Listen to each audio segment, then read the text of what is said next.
Welcome to you all. आज हम लोग सीखेंगे कि कम टाइम में या फिर अच्छे से एक मानचित्र मतलब भारत का मानचित्र कैसे बनाते हैं। तो सबसे पहले हम सभी जानते हैं जैसा कि एक भारत से एक रेखा गुजरती है 23.5 डिग्री पर जिसका नाम है कर्क रेखा। तो सबसे पहले हम लोग एक कर्क रेखा बनाएंगे, एक सीधी लकीर खींचेंगे, ठीक है। उसके बाद जब हम लोग शुरू करेंगे मैप बनाना तो हम लोग यहाँ से बनाना शुरू करेंगे। बहुत आसान होता है, बस आप लोग देखो एंड लर्न करो, सीख जाओगे। बस ये गुजरात बन गया, फिर हम नीचे आराम से आएंगे, बस कुछ दूर ये पहुँच गए एंड देन ऊपर आ जाओ, फिर यहाँ पे थोड़ा सा घूम जाओ, फिर आगे बढ़ते जाओ एंड आप तमिलनाडु, आंध्रा, तेलंगाना सब पार करते हुए उड़ीसा पहुँच गए। एंड यहाँ पे आके जब आप बांग्लादेश पहुँचे तो ज़रा सा जैसे हमारा इंडिया का शेप है सेम ऐसे ही कुछ शेप बनाओ। एंड देन फिर यहाँ पे एक त्रिपुरा, मणिपुर नहीं, मिज़ोरम एंड ऊपर मणिपुर, नागालैंड होके अरुणाचल प्रदेश चले जाओ, फिर वापस आ जाओ और यहाँ पर आके थोड़ा सा ऊपर चले जाओ, एक सिक्किम वाला एरिया बना दो, बस यहाँ आके छोड़ देना है। अब फिर वापस हमें यहाँ से रीस्टार्ट करना है मैप बनाना। ये गुजरात से वापस शुरू करो एंड यहाँ तक पहुँचो, फिर थोड़ा सा ऊपर जाओ, यहाँ पे एक बहुत क्यूट सा शेप बनाओ, ये वाला, ये राजस्थान में है। उसके बाद ऊपर जाओ थोड़ा सा, उसके बाद जस्ट उल्टा 3 काइंड ऑफ शेप बनाओ, थोड़ा सा डीप जाओ, फिर अब सीधा 3 बना लो सुंदर सा। एंड नाउ उत्तराखंड बना, फिर थोड़ा सा झुको, फिर इसको यहाँ से यहाँ मिला दो, बस हमारा भारत का मैप तैयार है। हाँ, तो ये जो रेखा है इसका नाम है कर्क रेखा, ठीक है। इसे कहते हैं कर्क रेखा, जो है 23.5 डिग्री पर, मतलब जो वर्ल्ड होता है ना, मतलब हाँ, तो इसमें एक बीच में 0 डिग्री पर है विषुवत रेखा, 23.5 पर है कर्क रेखा, ठीक है। तो ये उत्तर है, ठीक है। जब हम लोग गोलार्ध मतलब जब विश्व को 2 भाग में बांटते हैं तो जो ऊपर का जो नॉर्थ साइड का एरिया होता है उसे बोलते हैं उत्तरी गोलार्ध, नीचे वाला को बोलते हैं दक्षिणी गोलार्ध। तो ये जो कर्क रेखा है ये उत्तरी गोलार्ध में है और ये जो नीचे वाला रेखा है ये भी 23.5 पर है, 23.5 पर है। तो इसका नाम है कर्क रेखा और इसका नाम है मकर रेखा। तो ये जो रेखा है जो भारत से गुजरती है इसका नाम है कर्क रेखा, जो भारत के 8 राज्यों से होकर गुजरती है, जिसमें से एक राज्य है ये जो सबसे कॉर्नर पर है, इसका नाम है गुजरात। ये गुजरात है। फिर यहाँ पे थोड़ा सा, ज़्यादा नहीं, थोड़ा सा राजस्थान में होकर गुजरती है। फिर कुछ दूर यहाँ पर है, सबसे ज़्यादा तो ये मध्य प्रदेश में गुजरती है। ऐसे ही कुछ मैप है, आप लोग एक बार चेक कर लेना, I am just trying to make. और फिर यहाँ पे थोड़ा सा और छत्तीसगढ़ नाम का जो जगह है, राज्य है, उसमें गुजरती है। फिर यहाँ पर एक राज्य है जिसका नाम झारखंड है, फिर झारखंड में गुजरती है। फिर एक पश्चिम बंगाल है जो कुछ यहाँ तक है, फिर पश्चिम बंगाल में, और फिर यहाँ पे जो धसा हुआ क्षेत्र है ये है त्रिपुरा और ये है मिज़ोरम। तो कुल मिला के ये जो कर्क रेखा है ये भारत के 8 राज्यों से होकर गुजरती है।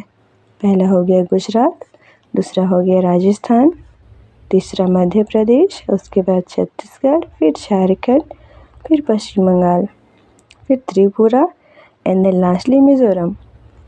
तो इसे हम नंबरिंग करेंगे, ठीक है। मतलब मान लीजिए आपको देखना है स्टार्टिंग की किधर से आती है रेखा, तो फिर आपको सीरियली लगाने होंगे, तो ऐसे लगाओगे। पहले कौन से है? गुजरात,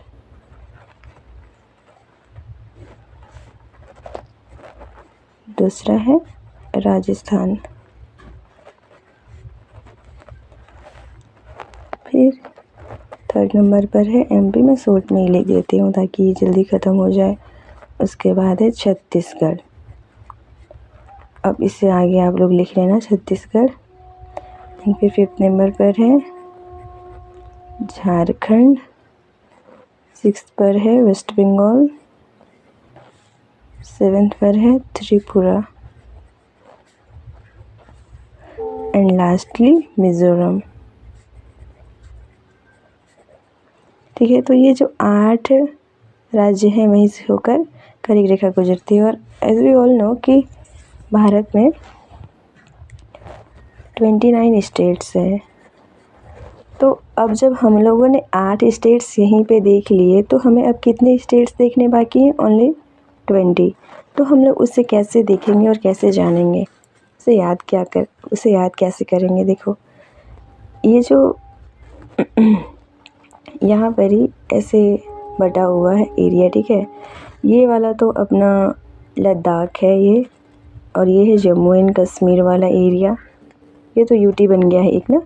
अब यूटी के जस्ट नीचे यहाँ पे आपको सटा मिलेगा पंजाब। क्या है? पंजाब। उसके बाद ये वाला जो एरिया होगा ये है हिमाचल प्रदेश, और ये वाला एरिया होगा उत्तराखंड। यूके लिख सकते हो आप, यूनाइटेड किंगडम में उत्तराखंड होगा। उसके बाद पंजाब से नीचे हमें यहाँ पे एक राज्य है जिसका नाम है हरियाणा। उसके बाद तो यहाँ पे एनसीआर है, मतलब दिल्ली है, तो थोड़ा ये बड़ा होगा उत्तराखंड। उसके बाद ये जो बच जाता है ये होगा राजस्थान। वो वीडियो कट हो गया था, विल कंटिन्यू। ये दिल्ली वाला रीजन है। उसके बाद फिर ये हो गया यूपी, फिर यूपी झारखंड के ऊपर ये हो गया बिहार, एंड ये जो ऊपर जो दिखता है ये होता है सिक्किम। उसके बाद ये वाला जो पार्ट होता है दिस इज कॉल्ड मेघालय, ठीक है। और थोड़ा सा बड़ा क्षेत्र है जो है असम, और उसके ऊपर है अरुणाचल प्रदेश। यहाँ पे फिर है नागालैंड, और यहाँ पर है मणिपुर। कुछ स्टेट्स हो गए। अब हम लोग नीचे आते हैं, यहाँ पर है उड़ीसा, और ये थोड़ा सा और नीचे आएगा छत्तीसगढ़ कुछ है, ऐसे ही कुछ है मैप, ये भी थोड़ा सा नीचे है।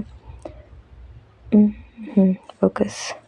उसके बाद फिर यहाँ हम लोग सबसे नीचे आते हैं। कुछ एरिया है इतना बड़ा जिसे हम लोग बोलते हैं केरला के जस्ट राइट साइड में है तमिलनाडु के जस्ट यहाँ पे है आंध्र प्रदेश है। उसके बाद यहाँ पर का जो एरिया है ये है तेलंगाना। उसके बाद ये तेलंगाना है। उसके बाद यहाँ पर जो एरिया है ये होगा कर्नाटक,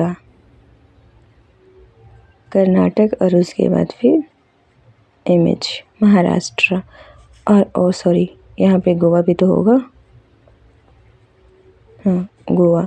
अब पूरे हो गए 28 स्टेट। हम काउंट कर लेते हैं एक बार, 1 2 3 4 5 6 7 8 9 10 11 12 13 14 15 16 17 18 19 20 21 22 23 24 25 26 27 20 नहीं, हाँ ये 28 होगा। तो वी ऑल हैव, मतलब 28 स्टेट्स हो गए। तो ये बहुत आसान एंड इजी तरीका था, मतलब आप देख लो आपको जो भी ठीक लगे। पर मुझे ये आसान लगता है कि सबसे पहले आप एक कर्क रेखा खींचो एंड यू रिमेंबर कि कर्क रेखा 8 राज्यों से होकर गुजरती है, तो आप उसे मैप बना लो, फिर वो दिखा लो। उसके बाद इससे बहुत सारे क्वेश्चन सॉल्व हो सकते हैं। जैसे कि मान लीजिए आपको पड़ोसी पूछता है, जैसे बिहार का पड़ोसी कौन सा राज्य है, तो यूपी। आपको पूछेगा कि एमपी से कौन कौन सा राज्य सटा हुआ है, तो आप अगर आपको मैप याद होंगे तो यू कैन डू इजीली, मतलब आसानी से देख सकते हो कि इसके पड़ोसी कौन कौन से राज्य हैं। इसीलिए हमें इसका थोड़ा सा नॉलेज होना चाहिए। तो ये अच्छा है। अगर आपको ये अच्छा लगा होगा तो please do like, share and subscribe. Thank you very much. Be continue with me. Thank you.